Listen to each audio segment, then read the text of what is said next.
نحمدہ ونصلی علی رسولہ الکریم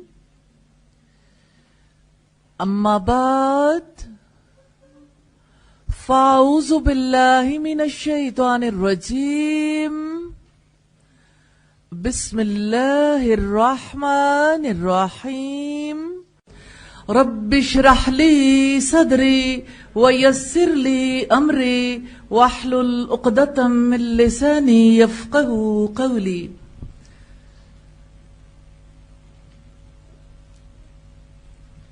اللہ کی ذات پاک ہے ہر عیب سے، اسی کی زندگی لازوال ہے، اور جو کچھ اس نے پیدا کیا سب کچھ زوال پذیر ہے. یقیناً اس کے فیصلے برحق ہیں، اور ہمارے لیے حق یہی ہے کہ ہم اس کے فیصلوں پر راضی ہو جائیں. الحمدللہ رب العالمین، ہم اس کے فیصلوں پر راضی ہیں. موقع ایسا ہے، میں چاہتی ہوں کہ اس موقع پر نبی صلی اللہ علیہ وسلم کی کچھ احادیث اور آپ صلی اللہ علیہ وسلم کا جب وصال ہوا اس موقع پر جو معاملات پیش آئے ہم مختصراً ان معاملات کا جائزہ لیں، اور اسی کے حوالے سے ہم وہ کرنٹ جو صورتحال ہے اس کا بھی انشاءاللہ ساتھ ساتھ جائزہ لیں گے. اللہ تعالی ہم سب کے اکٹھے ہونے کو قبول فرمائے. لاسٹ تھرسڈے کی بات ہے، جس وقت میں یہاں قرآن کلاس لے رہی تھی تو گھر والوں کی جانب سے ایک رابطہ تھا، بار بار گروپ میں میسج آ رہے تھے، لیکن اللہ تعالیٰ نے مجھے اس کیفیت سے بچا کے رکھا. اللہ تعالیٰ کے ہر کام میں حکمت ہوتی ہے. کلاس لے کے میں فارغ ہوئی تو میری بہن کی مجھے کال آئی کہ گروپ انفو میں ہم نے دیکھا ہے کہ آپ نے دیکھا نہیں کہ آج کیا ہوا. تو میں نے ان سے پوچھا کہ کیا ہوا. کہنے لگی کہ امی جی کو آج ہارٹ اٹیک ہوا ہے، تو آپ اگر وقت پہ پہنچنا چاہتی ہیں تو آ جائیں. تو اللہ کا شکر ہے کہ اسی وقت اللہ رب العزت سے دعا بھی کی، اور پھر سفر کے لیے فوری طور پر روانہ ہونا تھا. ہم لوگ روانہ ہوئے. میں جتنا اس ذات کا شکر ادا کروں کم ہے کہ اس نے اپنے رسول کے توسط سے ہمیں زندگی کے وہ طریقے سکھائے ہیں. تو اللہ تعالیٰ کا حکم ماننے میں اور اس کے رسول کی پیروی کرنے میں ہمارا اپنا بہت بڑا نفع ہے. ہمارے لیے زندگی کی کوئی اور صورت، زندگی کا کوئی اور طریقہ اس طرح سے مناسب نہیں ہے جو طریقہ ہمیں محمد صلی اللہ علیہ وسلم نے سکھا دیا. اللہ کی رضا پہ راضی رہنا اتنی فضیلت والا عمل ہے، اور آخرت میں جو اس کا اجر ہے وہ تو اپنی جگہ پر الحمدللہ.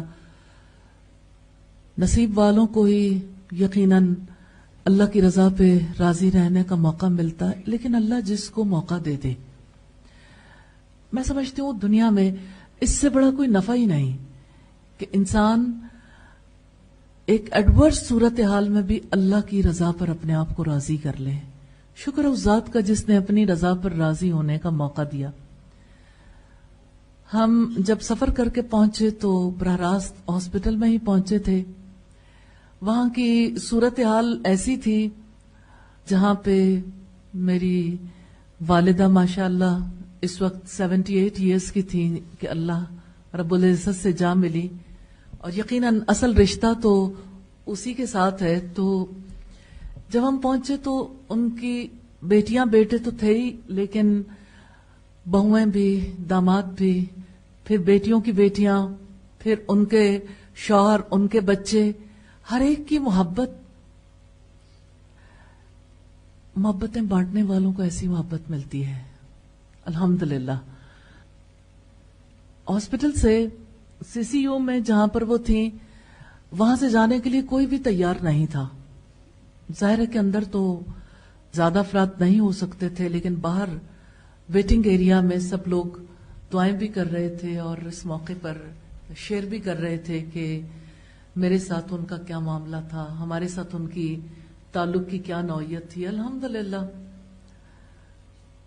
4 دن ہم نے جس طرح سے گزارے، مجھے ایسا لگتا ہے کہ ہماری فیملی کی بانڈنگ زیادہ مضبوط ہوئی اس کی وجہ سے، اور وہ جو اللہ رب العزت کی جانب سے موقع بھی ملا تھوڑی بہت خدمت کرنے کا بھی اور ان کے پاس رہنے کا، مجھے ایسا فیل ہوتا ہے کہ ایمان افروز تھے یہ دن الحمدللہ. اور عیادت کا ثواب بہت بڑا ہے. عیادت کرنا سنت بھی ہے اور مسلمان پر مسلمان کا حق بھی ہے. اور نبی صلی اللہ علیہ وسلم نے اس بارے میں فرمایا، حضرت علی سے روایت ہے، کہتے کہ میں نے اللہ کے رسول سے سنا، آپ نے فرمایا جو اپنے مسلمان بھائی کے پاس اس کی عیادت کے لیے جاتا ہے تو وہ مریض کے پاس آ کر بیٹھنے تک جنت کے پھل چنتا آتا ہے. مجھے اتنی پیاری لگتی ہے یہ حدیث، اس لیے میرا جی چاہا کہ اس موقع پر میں یہ آپ کو ضرور سناؤں. جب وہ بیٹھ جاتا ہے تو اللہ کی رحمت اس پر سایہ فگن ہو جاتی ہے. اگر عیادت صبح کے وقت ہو تو شام تک 70,000 فرشتے اسے دعائیں دیتے رہتے ہیں.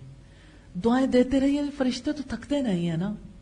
اگر شام کا وقت ہو تو صبح تک فرشتے 70,000 فرشتے اسے دعائیں دیتے رہتے ہیں. اور مجھے وہ واقعہ بھی یاد آتا ہے، سیدنا عبداللہ ابن عامر ابن عاص روایت کرتے ہوئے کہتے ہیں کہ ہم رسول اللہ صلی اللہ علیہ وسلم کے ساتھ بیٹھے ہوئے تھے کہ ایک انصاری صحابی آیا، آپ کو سلام کیا، پھر واپس جانے لگا. تو آپ نے پوچھا، اے انصاری بھائی، میرا بھائی سعد کیسا ہے؟ اس نے عرض کیا کہ اچھا ہے. آپ نے فرمایا، تم میں سے کون کون اس کی عیادت کرتا ہے؟ یہ کہہ کر آپ کھڑے ہو گئے تو ہم بھی آپ کے ساتھ کھڑے ہو گئے. اور ہم کافی زیادہ آدمی تھے اور ہمارے پاس نہ جوتے تھے، نہ موزے تھے، نہ ٹوپیاں، نہ کرتے. یہ کمال زہد تھا، صحابہ کی دنیا سے بے نیازی تھی. ہم اس کنکریلی زمین میں جا پہنچے جہاں تک پہنچ سکتے تھے. جو لوگ سیدنا سعد کے پاس تھے وہ ہٹ گئے اور رسول اللہ اور جو لوگ ان کے ساتھ آئے تھے وہ ان کے پاس بیٹھ گئے. مجھے نبی صلی اللہ علیہ وسلم کا یہ طرز عمل کہ آپ لوگوں سے پوچھتے تھے اور لوگوں کو توجہ دلاتے تھے کہ آپ میں سے کون کون ہے جو اپنے بھائی کی عیادت کے لیے جاتا ہے. عیادت کا اجر اتنا بڑا ہے الحمدللہ رب العالمین. اور عیادت کے لیے ہمارے یہاں جیسے یہ چاہتے ہیں لوگ کہ ہم آئے ہیں تو مریض کو یہ پتا چل جائے کہ میں آیا ہوں اس کی عیادت کے لیے، اپنا نام ضرور اس کے پاس ریکارڈ کروا دوں. میں نے اس موقع پر دیکھا کچھ لوگ آتے تھے تو چاہے کوئی کتنے بڑے ٹراما سے گزر رہا ہو، لوگوں کو اس بارے میں روکا نہیں جا سکتا، جگا کر فلاں کا فون آیا ہے اور فلاں جو ہے وہ اس کا فون سننا آپ کے لیے ضروری ہے اور فلاں بچے سے ملاقات ضروری ہے. کم ایسا ہوا لیکن عمومی طور پر ہوتا یوں ہی ہے کہ مریض کو ضرور پتا چل جائے. جیسے تعزیت کے لیے بھی لوگ جاتے ہیں، محبت کی علامت بھی ہے، لیکن بہرحال ہر کوئی یہ چاہتا ہے کہ پرسنلی میں ضرور پاس پہنچ جاؤں اور بات چیت ضرور کر لوں. اللہ سے اجر پانے کے لیے جانا چاہیے اور اللہ تعالیٰ کے لیے جو آتا ہے الحمدللہ اس کا اجر اللہ ہی کے پاس ہے. یقین کریں بندے اس کا بدل دے ہی نہیں سکتے، انسانوں کے پاس اس کا کوئی بدلہ نہیں ہے. اور یقیناً وہ رب بڑا کریم ہے، مہربان ہے اور ہماری بساط سے بہت آگے جا کر ہمیں اجر دیتا ہے الحمدللہ. اسی طرح اس دوران بہت زیادہ الحمدللہ بہت ساری چیزوں کے تجربات ہوئے. کیسے میں نے دیکھا کہ میرا بھائی یو ایس اے سے ٹریول کر کے آیا، میری بھانجی جن کو میری ماں نے ہی پالا، ہم 12 بہن بھائی ہیں ماشاءاللہ الحمدللہ. میرے 7 بھائی ہیں اور 5 بہنیں ہیں. اور میرا بھائی آیا تو میری ماں نے انہیں آگے بڑھ کر ان کا استقبال کیا. حالانکہ ان کو جو ڈیزیز تھی آئرٹا کی ڈیسیکشن تھی، یہ ایک بڑی ریئر ڈیزیز ہوتی ہے. یہ جو ہماری شارک ہے نا، یہ شارک پوری باڈی کے ساتھ اس کا کنیکشن ہوتا ہے. اس کے اندر سے 3 لیئرز ہوتی ہیں اور اندر والی جو لیئر ہے یہ پوری ڈیسیکٹ ہو گئی تھی، یعنی بلڈ پریشر ہوا، یہ جو بھی اس کی کاز بنی. تو ڈاکٹرز یہ بتا رہے تھے کہ اس کی درد جیسی درد دنیا میں دوسری کوئی نہیں ہے اور اس کی درد ایسی ہوتی جیسے بہت زیادہ کرش کیا جاتا ہے تو درد ہوتی ہے. تو ہم نہیں چاہتے کہ پیشنٹ جو ہے وہ کسی بھی وقت ہوش میں ہو، لیکن وہ اس بیماری کے دوران بھی نماز پڑھتی تھیں، اس بیماری کے دوران بھی ذکر کرتی تھیں، اس دوران بھی آنے والوں کو ویلکم بھی کرتی تھیں، پیار بھی کرتی تھیں. میری بہن سعودیہ عمرہ کرنے کے لیے گئی، چھوٹی بہن ہے میری، اور ابھی مدینہ تھی تو امی کے ساتھ یہ معاملہ ہو گیا تو عمرہ کیے بغیر واپس آ گئیں. اور جب وہ آئی ہیں کراچی ایئرپورٹ پہ پہنچی تو انہیں امی کی ایک بات بار بار یاد آتی تھی، جس کی وجہ سے راستے میں بھی ان کا دل چاہتا تھا کسی طرح سے میں پہنچ جاؤں اور میری بات ہو جائے اپنی ماں سے، میں انہیں خوشخبریاں کچھ سنا دوں اور میں انہیں لا الہ الا اللہ کی تلقین کر دوں. تو انہوں نے اپنی چھوٹی بیٹی سے جو 2 سال کی ہے، اور صفا سے میری ماں کو بہت محبت ہے، تو وہ جس وقت ویڈیو کال کر رہی تھی اور صفا کو دیکھا تو بڑی وائڈ اسمائل دی. اب سوچیں اتنی شدت کی درد ہے اور جس سے بھی بات ہو رہی ہے اپنی جانب سے اپنی تکلیف کا اظہار نہیں. اور صفا نے کہا لا الہ الا اللہ، تو پیچھے پیچھے انہوں نے بھی لا الہ الا اللہ پڑھا. الحمدللہ جو بھی بہنوں میں سے بھائیوں میں سے پاس جاتا تھا مسلسل لا الہ الا اللہ پڑھواتے تھے اور وہ بھی اسے پڑھتی تھیں.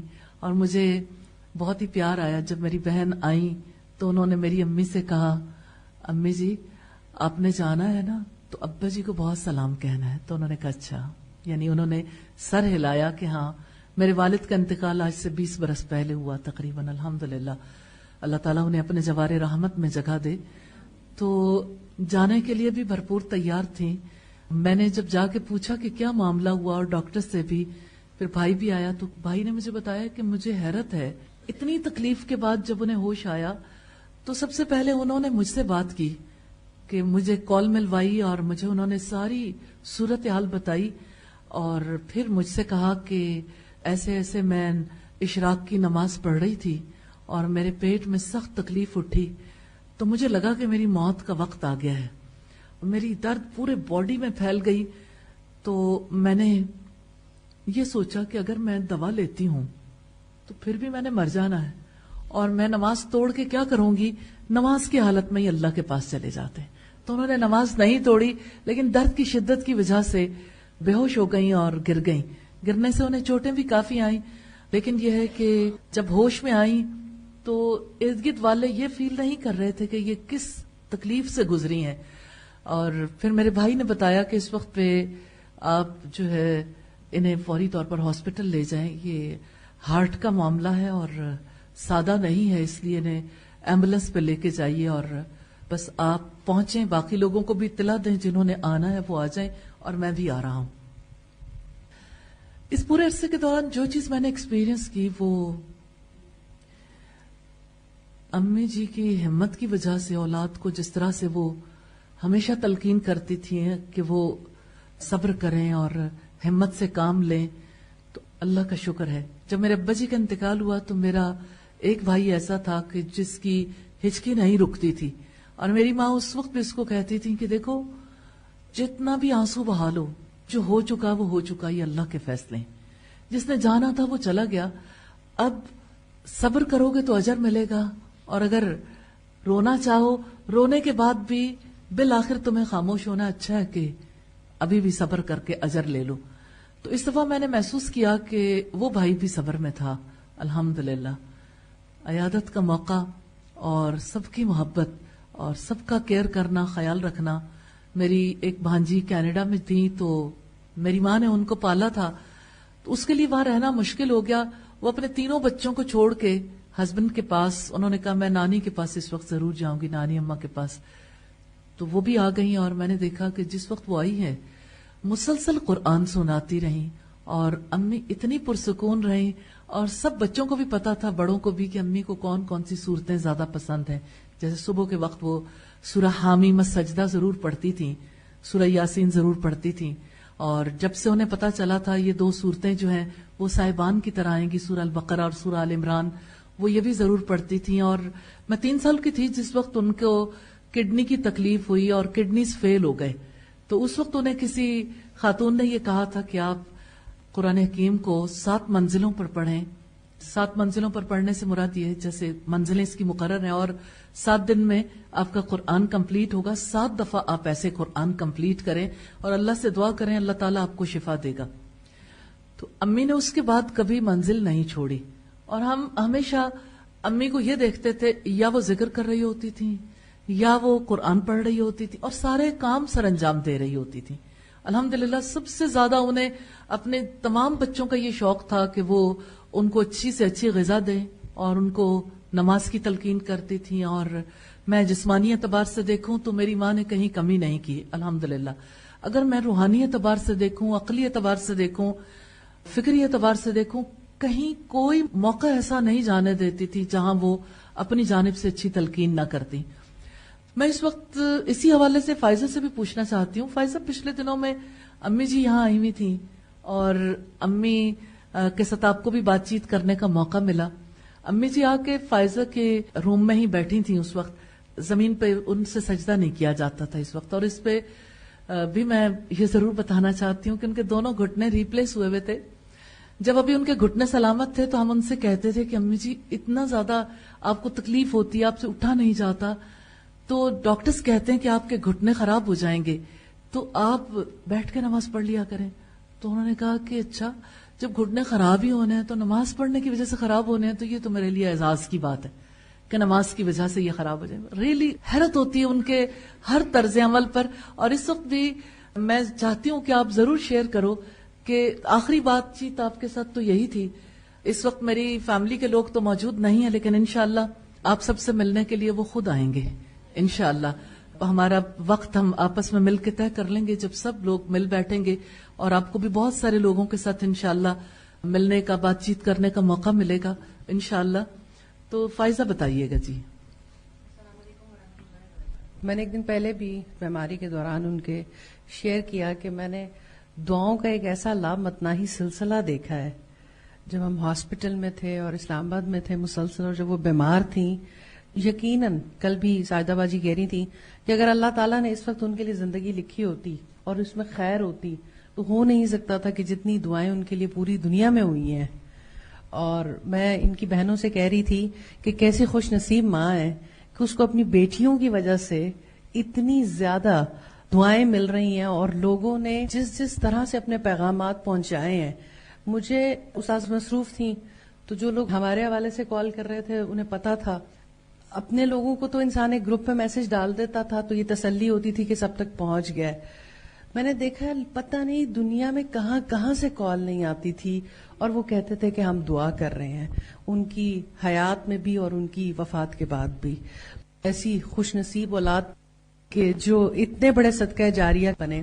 جس وقت پہ ان کی وفات ہوئی اس وقت پہ بھی استاذہ بھی قرآن پڑھا رہی تھیں اور ڈاکٹر فرد کی بھی کلاس ہو رہی تھی اس وقت پہ.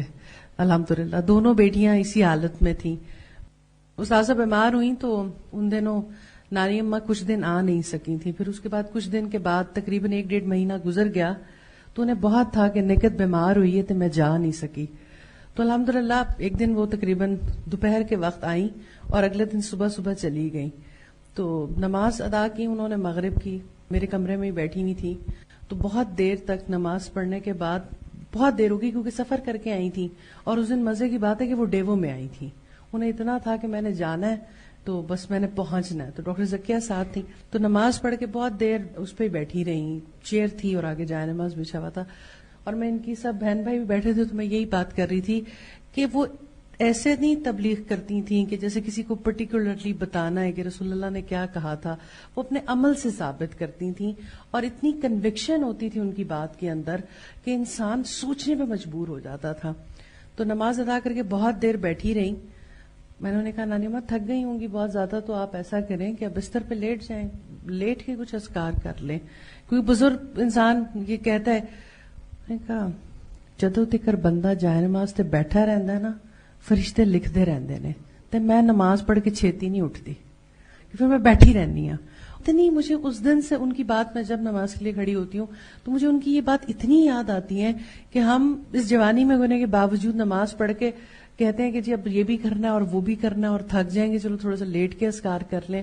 ان کے اندر کیا ایسی چیز ہے کہ وہ انہیں اٹھنے نہیں دیتی. اور اللہ تعالیٰ نے ان کی نماز سے محبت پسند کیا کہ انہیں نماز کی حالت میں ہی اپنے پاس بلا لیا. جس وقت آخری دفعہ وہ گری ہیں اس وقت بھی وہ حالت نماز میں تھی، اور سب نہیں جانتے ہوں گے کہ انہوں نے اپنی نماز نہیں توڑی تھی. تو اللہ تعالیٰ ان کے درجات بلند کرے. اور یقیناً جو لوگ اپنی زندگیوں میں اتنا بڑا سلسلہ اپنے پیچھے چھوڑ جاتے ہیں ہمیں ان کی زندگی میں تو اندازہ تھا، لیکن ان کے جانے کے بعد بہت اندازہ ہوا ہے، اور اس بات کا یقین آیا. میں سب سے کہتی ہوں کہ اپنے پیچھے نیک اولاد چھوڑ جانا جو ہے نا انسان کی سب سے بڑی خوش نصیبی ہے. یقیناً اگر اللہ نے اس چیز کے بارے میں وعدہ کیا ہے تو یہ اتنی بڑی خوش نصیبی ہے کہ اسی کے لیے اصل میں کوشش کرنی چاہیے. بہت ساری یادیں ہیں، کیونکہ ان 8 سالوں میں میرا خیال میں 2 سے 3 دفعہ ایسا ہوا ہوگا کہ جب استاذہ ان سے ملی ہیں اور میں نہیں تھی. اس کے علاوہ وہ جب بھی ملی ہیں تو ہم اکٹھے ہی ملے ہیں. اب اس سال میں ہم جب بھی اسلام آباد گئے تو کافی دفعہ ایسا ہوا کہ ان کے گھر ٹھہرنے کا ہی موقع ملتا تھا، ہم انہی کے پاس ٹھہرتے تھے. تو ایک دفعہ ہم رک نہیں رہے تھے کہ بس جانا ہے، آگے کہیں پروگرام تھا، یعنی تسی کتنے نزدیاں پھر دیا ہو. تو میں نے کہا نانی ماں کچھ نہیں، آگے پروگرام طے ہوئے میں تو ہم وہاں پر جائیں گے. اپنی بیٹیوں کی بہت زیادہ میں نے ان کو دیکھا، وہ سارے ڈاکٹر فرحت کو باجی کہتے ہیں، تو وہ بھی ڈاکٹر فرحت کو باجی کہتی ہیں، لیکن انہوں نے کبھی ان کا بھی نام نہیں لیتی تھی. نارملی کہتی تھی اچھا تسی آئے ہو، تہاڈا کی حال ہے، تسی آج کل کی کر رہے ہو، یعنی اتنی عزت سے بلاتی تھیں. عام اس میں بھی کہ انسان کو رشک آتا تھا. ویسے وہ ایک جیسچر نہیں دیتی تھی کہ میرے بچے کتنے کو ماشاءاللہ کیا کچھ زندگی میں کر رہے ہیں، لیکن ان کے بلانے سے اور ان کے احترام کرنے سے پتہ چلتا تھا کہ وہ کتنا ان لوگوں کے اوپر رشک بھی کرتی تھیں. الحمدللہ. تو اللہ تعالیٰ ان کو جوار رحمت میں جگہ دے. جی میری بھابھی نے مجھے بتایا کہ اس ایج میں بھی وہ اپنے دیسی گھی کا جو ڈبہ تھا اس میں گھی نہیں ختم ہونے دیتی تھی. تو میں نے ان سے پوچھا کہ اچھا پھر وہ کیا کہتی تھی. ظاہر بھابھیوں کے پاس پھر زیادہ وقت گزرتا ہے. کہتی ہیں وہ کہتی تھی کیا پتا کس وقت پہ کوئی کہے کہ مجھے حلوہ کھانا ہے تو مجھے بنانا پڑ گیا، تو دیسی گھی نہ ہوا تو حلوہ تو نہیں بنے گا. حلوہ ایک بہت ہی مزے کا بناتی تھی اور پوری فیملی میں سارے بچے بڑے سب ان سے کہتے تھے کہ آپ ہمیں بنا کے دیں. میں نے یہ اس وجہ سے آپ کے سامنے بات رکھی ہے کہ بے انتہا مہمان نواز تھی اور کتنی ہی انہیں تکلیف ہوتی تھی. ایسا نہیں ہوتا تھا کہ وہ کسی کے لیے کچھ نہ کریں. یعنی فیملی گیٹ ٹوگیدرز ہماری کافی ہوتی تھی. ون ڈش تو نانی اماں کا ہمیشہ، نانی اماں کو جیسے باجی کو سارے باجی کہتے ہیں، امی بھی باجی کہتی ہیں، اس طرح سے امی جی کو بھی اب اتنا زیادہ نانی اماں کہا جاتا ہے کہ ہم لوگ بھی سم ٹائمز انہیں نانی اماں ہی کہہ رہے ہوتے ہیں. تو امی جی جو ہے وہ میری بھابھی بتا رہی تھی کہ میں جب ان کے لیے کھانا بنا کے بھیجتی تھی تو ایسا نہیں ہوتا تھا کہ وہ واپسی پہ ہمیں یوں ہی ٹرے واپس بھجوا دیں. تو جب ٹرے واپس کرتی تھی، کبھی پاپ کارنز، کبھی چاکلیٹس، کبھی بچوں کے لیے کچھ، تو واپسی میں کچھ نہ کچھ ڈال کے بھیجتی تھی. اور آپ سوچیں کہ اگر کھانا تواتر کے ساتھ کوئی بھجوا رہا ہو تو تواتر کے ساتھ واپسی بھی اسی طرح سے ہو رہی ہوتی تھی الحمدللہ. اور بچوں سے اپنی نوعیت کا علیحدہ ہی پیار تھا. میں سوچتی ہوں کہ ان کی زندگی کے جو 2 آخری کام تھے ان میں سے ایک نماز ہے اور دوسرے میری چھوٹی بھتیجی ہے. جب وہ اسکول جاتے ہیں ان کے پوتے پوتیاں تو ان کو جاتے ہوئے وہ کوئی نہ کوئی چیز ضرور پکڑا دیتی تھی، کسی کو چاکلیٹ یا ٹافی. تو رادیہ کو جو ہے وہ آخر میں انہوں نے ٹافی نکال کے دی تو سارے بچے آپس میں حسرت کر رہے تھے کہ اب ہمیں یعنی دادوں کی طرف سے کبھی کوئی چیز ایسی نہیں ملے گی. تو اللہ کی ذات کا بڑا احسان ہے، قرآن حکیم سے اتنی زیادہ محبت. آخری عمل میری چھوٹی بھتیجی جو ہے اس کو جس وقت انہوں نے 30واں پارہ حفظ کروایا تو انہوں نے کہا دیکھیں 30واں پارہ تو میں نے کروا دیا، آگے کی ذمہ داری اب کوئی اور لے گا. اچھا کام کو کبھی ادھورا نہیں چھوڑتی تھی، ہر صورت پورا کرنا چاہتی تھی. اور نماز جو آخری نماز تھی اس کے حوالے سے بھی یہی بات ہے کہ بنیادی طور پر وہ یہ نہیں چاہتی تھی کہ میں ادھوری نماز چھوڑ کے تو اپنے علاج کی فکر کر لوں کہ مجھے جو ہے وہ اس وقت جو تکلیف ہو رہی ہے اس سے میں نجات پا جاؤں. تو اپنی نمازی کی حالت میں وہ بے ہوش ہوئیں اور یہی ان کی زندگی کا آخری عمل تھا. اللہ کے فضل و کرم سے میں نے انہیں اپنی لائف میں ہمیشہ محنت کرتے ہوئے پایا. ہم جب بہت چھوٹے تھے تو ہماری فیملی میں میرے تایا ابو کا ایک ہی بیٹا ہے اور میری ایک پھپھو کی ڈیتھ ہو گئی، ان کے 3 بچے، اور ایک پھپھو جو تھی ان کے ہسبینڈ کی ڈیتھ ہو گئی، ان کے 2 بچے. ہماری چاروں فیملیاں آلموسٹ ایک ہی جگہ ہوتی تھی، مرد ایک جگہ پر اور خواتین جو ہیں ان کے لیے اندر انتظام ہوتا تھا. سب کی پڑھائی بھی ابا جی کے ذمہ، سب کے باقی معاملات بھی. ظاہر ہے کہ جب لوگ زندگی گزارتے ہیں ان کی تعلیم بھی، ان کے کھانا پینا، ان کے باقی معاملات، اور پھر اسی طرح سے ان کی شادیوں کے جو معاملات ہیں وہ بھی ابا جی کے ذمہ تھے. اور ابا جی کے ساتھ امی بہت زیادہ معاون تھیں. مجھے یاد آتا ہے جب ہمارے گھر میں گاجر کا حلوہ بنتا تھا تو بڑے کڑھائی میں نہیں کڑھا میں بنتا تھا، اور جیسے دال کا حلوہ بنتا تھا یا کچھ، پھر ساروں کو ان کا حصہ ہماری امی الگ الگ الگ الگ کر کے دے دیتی تھی تاکہ ان ذمہ داری پہ نہ رہے، کوئی ایسا نہ ہو جس کے ساتھ کوئی کمی بیشی ہو جائے. میں ان کی حیات میں دیکھتی ہوں یہ چیز خاص طور پر میں آپ لوگوں کے سامنے رکھنا چاہتی ہوں. 78 سال کی عمر میں سٹل وہ اسٹوڈنٹ تھی، تعلیم القرآن کا کورس کیا الہدا سے الحمدللہ، پھر اسی طرح دوبارہ اسی کورس میں جانے لگی. تو میں نے امی جی سے کہا امی جی آپ نے ایک دفعہ کورس کر لیا، تو کہتی ہیں کہ میں گھر بیٹھ کے کیا کروں گی، اور میں وہاں جاتی ہوں میرا بہت دل لگا رہتا ہے اور میں قرآن سنتی ہوں تو مجھے اچھا بہت لگتا ہے. تو دوسری دفعہ ایڈمیشن لے لیا، پھر دوسری دفعہ بھی کورس کر لیا تو سارے لوگ بہت خوش ہوتے تھے. اس دفعہ بھی بہت ان کی کلاس فیلو سے ملاقات ہوئی جو ظاہر ہے ان کی نواسیوں کے برابر تھیں، اور بچے چھوٹے بھی بہت ہی زیادہ خوش ہوتے تھے کیونکہ اکٹھے ایک ہی اسکول وین تھی، الہدا اسکول میں بچے جاتے تھے تو بچوں کے ساتھ الہدا جاتی تھی تاکہ اس روٹین میں کسی قسم کا خلل نہ آئے. امی جی صبح 7:30 بجے اسکول جاتی تھیں اپنے پڑھنے کے لیے اور 2:30 سے 2:45 کے درمیان واپس آتی تھیں. یہ ڈیلی کی ان کی روٹین تھی. تو مجھے اس دوران ڈاکٹر شاہین مفتی ملی تو کہنے لگی شفا میں ڈاکٹر ہیں، امی سے بہت زیادہ محبت کرتی ہیں اور امی بھی ان سے بہت محبت کرتی ہیں. کہنے لگی وہ صبح صرف تھوڑی جاتی تھی، میرے گھر پہ جب کلاس ہوتی تھی ریگولرلی میرے گھر پہ وہ کلاس میں آتی تھی، ویکلی کلاس میں. اور پھر میری بھابھی کہنے لگی کہ جب سے میں نے کلاس شروع کی ہے پاکستان آنے کے بعد تو میری کلاس میں بھی وہ ریگولرلی آتی ہیں میری امی کے گھر میں الحمدللہ. اگر صبح کی روٹین دیکھیں تو صبح بھی پڑھ رہی ہیں، شام کو دیکھیں تو شام بھی. اس دفعہ ہم سب بہن بھائیوں ان کے نوٹس اور ان کی جو چیزیں دیکھیں تو سب سے زیادہ جو ان کی چیز بہت زیادہ سب کو اپیل کی وہ ان کا نارملی پاؤچ ہوتا ہے نا، پینس پینسلز اور اپنے اریزرز وغیرہ رکھنے کے لیے، تو وہ ان کا پاؤچ تھا اور سب لوگوں کا یہ دل تھا کہ امی کا پین ضرور لے لیں. تو امی کے نوٹس دیکھے تو اس میں بھی علم کی محبت کی بات اور علم کے لیے سفر کی بات اور علم کے حوالے سے احادیث جو انہوں نے لکھی تھی. پھر یہ کہ جیسے ابھی صلاۃ کورس کروا رہی تھی ڈاکٹر فرت لاہور میں، تو امی جی کو یہ تھا کہ میں مستقل تو کورس نہیں اٹینڈ کر سکی لیکن میں نے صلاۃ کورس اٹینڈ کرنے کے لیے ضرور جانا ہے. اور وہاں 2 لوگوں کی عیادت ہے، سرگودا میں بھی اور لاہور میں بھی، عیادت بھی کرائیں گے اور کورس بھی اٹینڈ کرائیں گے. تو میری بہن کے ساتھ تھرسڈے کا ہی پلان کیا ہوا تھا انہوں نے کہ تھرسڈے کو ہم آئیں گے انشاءاللہ. جس دن ڈیتھ ہوئی تو اس دن ملاقات ہوئی اور لوگوں سے، تو ان کی جو تجوید ٹیچر تھیں وہ بھی آئیں ہمارے پاس اور کہنے لگی اتنے شوق سے وہ تجوید سیکھتی تھیں اور انہوں نے کورس کمپلیٹ کیا. تو اگلا کورس تھا تدبر القرآن کا. تو میں نے دیکھا کہ اس کورس میں بھی نانی اماں ہے. تو میں نے ان سے کہا نانی اماں اب یہ کورس بھی؟ تو انہوں نے کہا ہاں یہ کورس بھی. تو کہتی ہیں میں نے دل میں سوچا یہ اتنا گہرائی والا کورس ہے تو نانی اماں کیسے سیکھیں گی، یہ ان کے لیے مشکل ہو جائے گی. کہتی ہیں لیکن ہم نے دیکھا کہ اس کورس کو بھی انہوں نے اتنی دلچسپی سے کیا جتنے دن بھی گئی، اور ابھی بھی وہ اسٹوڈنٹ تھیں، یعنی وہ رجسٹرڈ اسٹوڈنٹ تھیں اس وقت جب ان کی ڈیتھ ہوئی اللہ کے فضل و کرم سے. تو کبھی اپنے علم پر مان نہیں کیا، ہمیشہ طالب علم رہی، ہمیشہ سیکھنے کا شوق اتنا زیادہ تھا، علم کے معاملات بھی اور اپنے فرائض کے حوالے سے. اپنی جیسے خاتون ہونے کے حوالے سے خواتین کوکنگ کرتی ہیں یا کوکنگ میں دلچسپی رکھتی ہیں تو انہیں ہمیشہ یہ فیل ہوتا تھا کہ فلاں چیز فلاں نے بہت مزے کی بنائی ہے. ریسیپی پوچھتی تھی.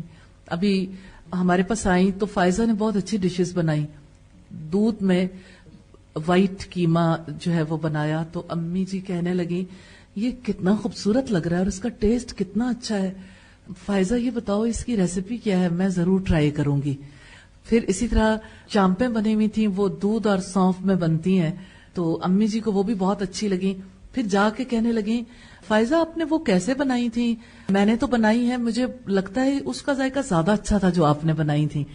میں شوق کی بات کر رہی ہوں کہ زندگی میں جو کام کرنے ہیں تو وہ ان کاموں کو سر سے اتارنے والا معاملہ کبھی نہیں ہوتا تھا، ہمیشہ زیادہ ذوق و شوق کے ساتھ، زیادہ محبت کے ساتھ. اور یہ کہ ہماری ساری فرینڈز کے ساتھ، یعنی آپ ہماری ایج کا بھی اندازہ لگائیں اور بچپن سے لے کے اب تک ہماری شاید ہی کوئی فرینڈ ہو جس کا انہیں پتہ نہ ہو، اور اسٹوڈنٹس کے معاملات اور باقی چیزیں ہر ایک چیز. اور ابھی مجھے میری بہن کہہ رہی تھی میری وجہ سے ان کے تعلقات نہیں ہیں،